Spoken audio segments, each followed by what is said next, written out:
Well, happy Thanksgiving, everybody. Hey, I just wanted to send you this video and share some Thanksgiving thoughts. When I was a kid, it was our tradition to go around the table and everybody had to share one thing that they were thankful for before we ate Thanksgiving dinner.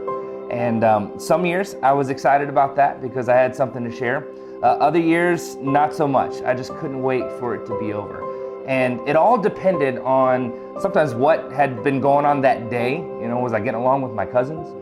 Sometimes it depended on what was going on that month, just kind of going through a tough period. Sometimes it depended on what had been going on that year.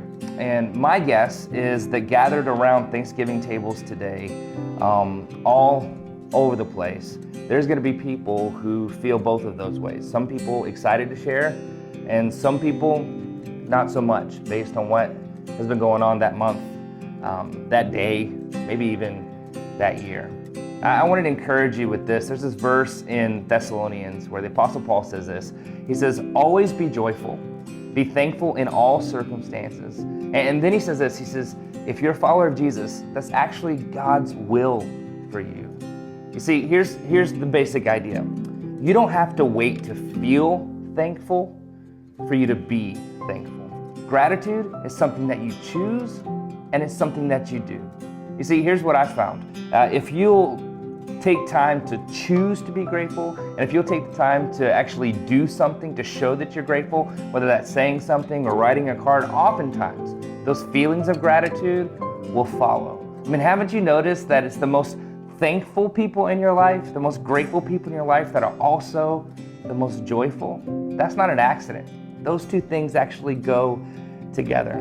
Look, if you're a follower of Jesus, one of the things that's cool about the faith that we have is that you don't have to be thankful for every circumstance, but you can be thankful in every circumstance. There's just something about knowing that no matter what's going on, God's in control. He's at work. It's going to be okay. That's the hope that we have.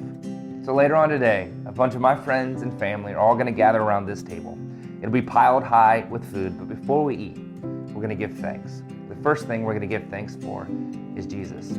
I'm so grateful that when I least expected it, I didn't deserve it, and couldn't have earned it, Jesus gave his life for me so that I could have life. So grateful. Another thing we're going to give thanks for is actually you.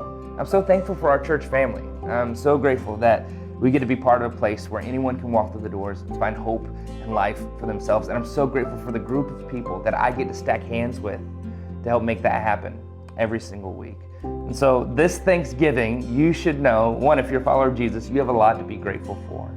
And two, if you're part of our church, I, for one, am grateful for you. And so I hope you have an amazing, amazing Thanksgiving.